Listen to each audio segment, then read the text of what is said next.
Hi, how's it going? Today I'm going to show you how to attach HTV, which is heat transferred vinyl, to the back of faux leather.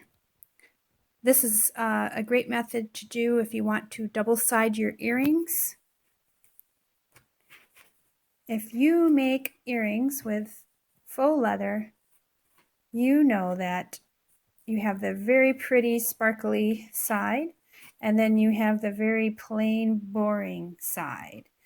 And some people make earrings and don't double side it, and they're fine with that, but some material is very flimsy or the back side is just very unattractive.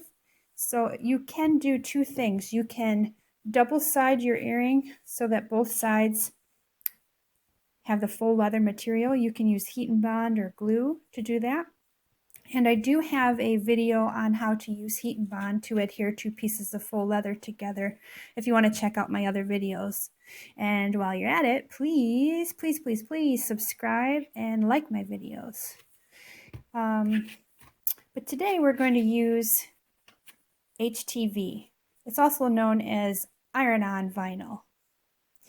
And I'm going to use my Cricut Easy Press today to do that. So the first thing you're going to want to do is cut out your material, which I've already done, and you're going to take your faux leather and place it upside down so you can see the back side, and you're going to take your HTV, which, as you can see, this is a shiny plastic side, and then there's a dull side.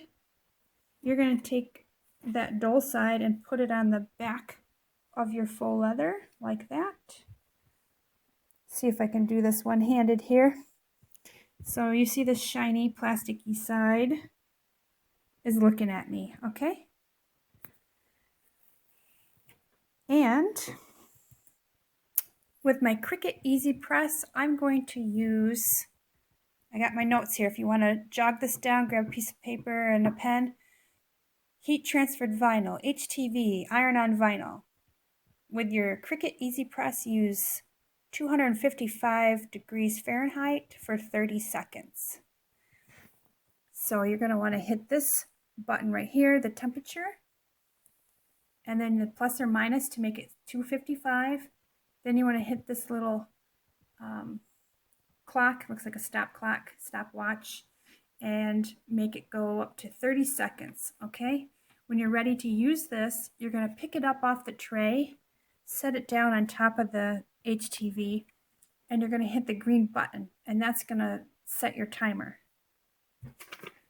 So again, that's 255 for 30 seconds. I place it on top of my mat, which is made by Cricut. But if you don't have one of these fancy mats, you can use a towel, folded towel. I like to use a heat protective source. This is a piece of parchment paper. You might have a Teflon piece of paper. I don't think it's actually necessary, but this is just a habit I do just to make sure everything works out okay. I place that on top here. Grab my Easy Press, set it on top, and hit the go button. I'm going to use my hand and press down firmly. Not too crazy here. I'm not going to strain my muscles or anything, but I'm just pressing down firmly.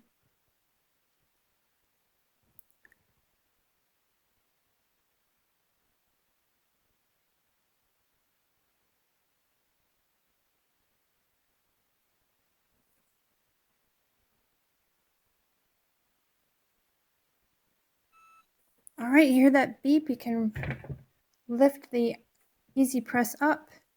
It's going to be hot. Just take your hand and go over it. You can feel the heat. Okay. This particular heat transferred vinyl can be, let me just show you the package here. This is right on here, cold peel or hot peel can be used. So you can wait to let it cool off, but I just kind of touch it. It's warm. It's not going to burn my hands.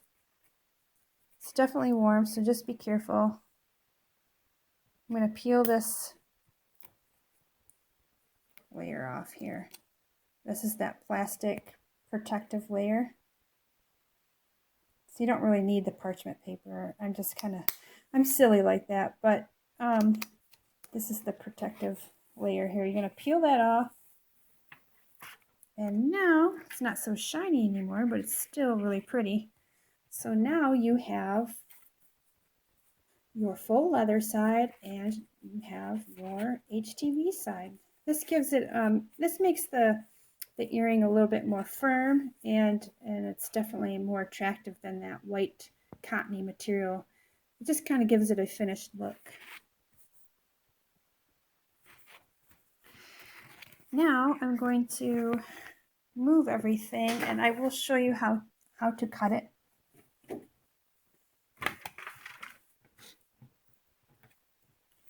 I'm going to use the pink fabric grip mat. You can use the green standard.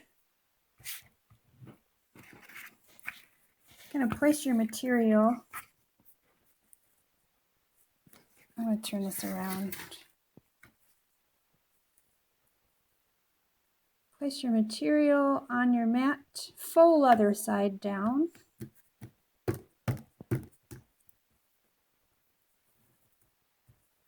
That's what I do. Faux leather side down. This is tricky to do one-handed, so bear with me here. I'm also going to stop the video so I can put the blue painter's tape on because I did not get that ready. So I will return. Okay, now we have the blue painter's tape all around the edges of your material. This just holds it down on the mat so it doesn't shift. I do that every time because that just lessens the chances of the material getting ruined. If you have a really sticky mat and your material sticks to it really well, you probably don't need it, but that part is up to you. Okay.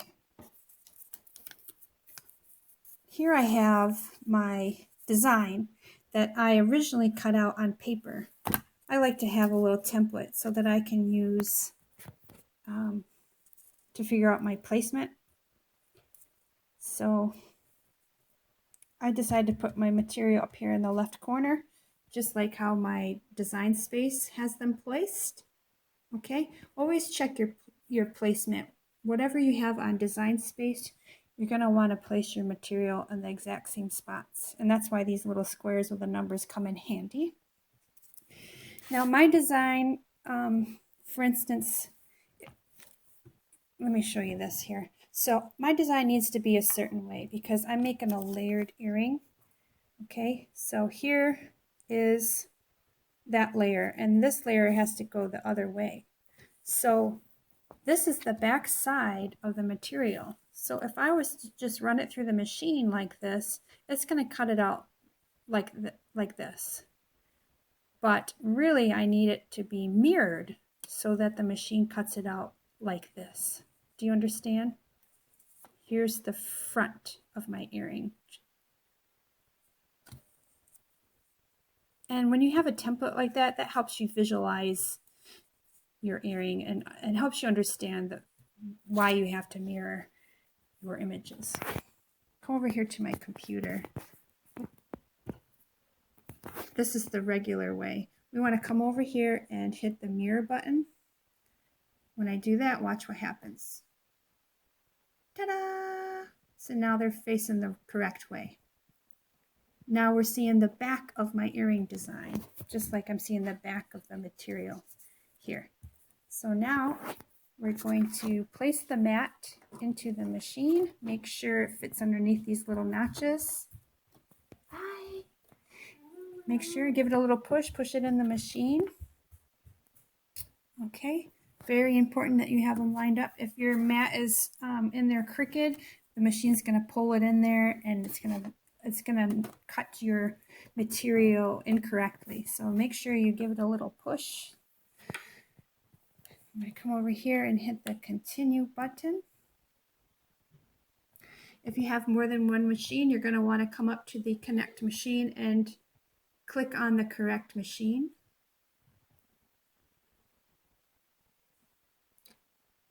Okay, for your material settings, there's different settings you can use. I like to use, go up here, type in denim, and you'll see denim bonded, okay? That's just the material that I like to use. It seems to work for pretty much everything. You can also click on the star right here, and that will put it into your favorites. Go down into done.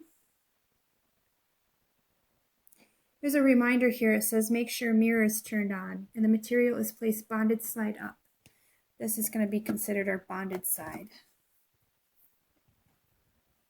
And I also like to use more pressure. So go ahead and change that more pressure. This says load fine point blade into clamp. That's the blade that I always use, so I don't have to mess with that. Fine point blade, mirrored. Fabric is taped down onto my pink fabric grip mat. You can also use a green standard mat. Now we're going to go ahead. I'm always checking to make sure that's in there good. Go ahead, hit the blinking button. This means it's going to load the mat into the machine.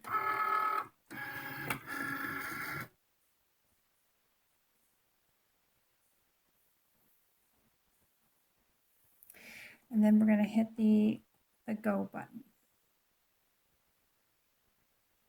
You know, I didn't hear my mat move, so this is just me being paranoid because I've experienced this before. So I'm going to hit cancel. Are you sure you want to cancel the cut? Yes.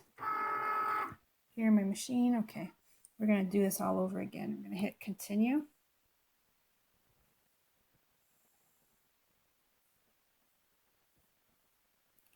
I have a lot of, we're going to go up here to favorites. I'm not sure why that doesn't save. I think I have too many up here, maybe. Go ahead and do browse all materials again. Denim. Enter denim bonded.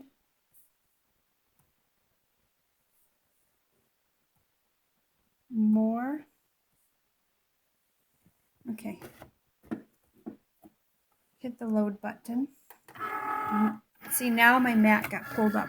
Always make sure your machine pulls your mat up. Okay? That's why I had a feeling I didn't hear the machine pull the mat up. There's so many little quirks that you just have to get down when you first get the Cricut Maker machine.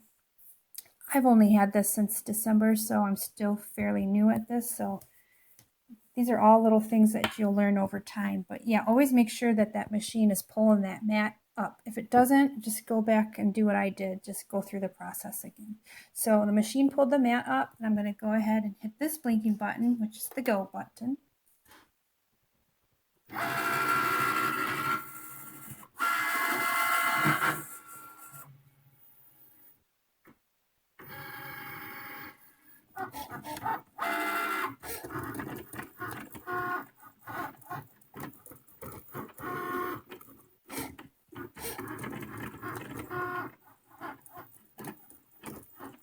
I put my blue painter's tape over the material, so the machine is going to cut over that blue tape, and that's fine because that blue painter's tape comes right off. That's not a big deal. My mat is pretty dirty. I probably should buy a new one, but you can see that it's kind of lifting. One thing you can do is kind of in between, if you don't have a brand new mat, I don't know if this is recommended, but I use this light duty adhesive spray mount on it, and it helps the stickiness. It's gonna make your fabric stick to the mat better that way. Okay, see, here we go. Obviously, it's been cut all the way through. If you're not sure, you can always just remove the tape a little bit and do a little peek. Make sure that the material was cut. I'm going to unload the mat. And I'm going to... Oh, you got some pretend? Okay, so now I'm going to peel this up. And there you go. Now you have your earring with a faux leather and then the heat transferred vinyl. Like I said, this peels right off.